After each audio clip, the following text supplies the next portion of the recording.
In the equity quadrant, we're going to take a look at the worst performing index today, which was the March Nasdaq. After keeping the tone mildly positive for the last 7 sessions, the Nasdaq outperformed, but unfortunately outperformed to the downside. It beat the other 3 indices in terms of its negative return for the day, for the session only.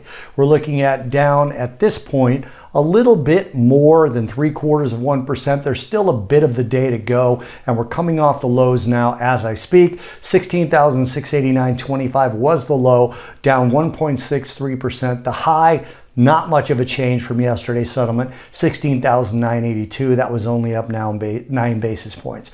The Nasdaq has a 3.17% rally going since the close of January 4th, but then hovered over that level for about 2 to 3 sessions before dropping lower today. Now, the other indices, the Dow, the S&P, the Russell, they all have been falling for multiple days, with the S&P being the least negative, down 2 consecutive sessions. But the Nasdaq just caught up today. We'll call this a little bit of a catch-up sell-off. On a weekly basis, we're looking at the Nasdaq down just short of 1% as of today.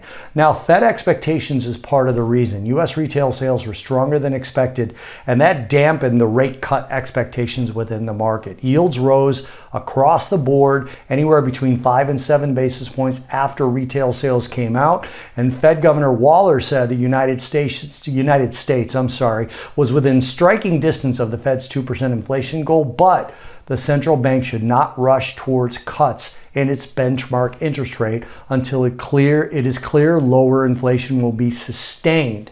So that kind of took a little bit out of the pricing of rate cuts in that CME Fed watch tool. Also, the dollar was higher today, and the reason for that was the stronger yields that I already mentioned. The dollar was higher against every major except the pound, and we ended up with the 10-year at about 4.11 on its yield, the 2-year about 4.37. That was up 15 basis points, and the 2s10s inversion going in the wrong direction again, negative 26 basis points after settling at negative 15 yesterday. All of that weighing heavily on the Nasdaq today.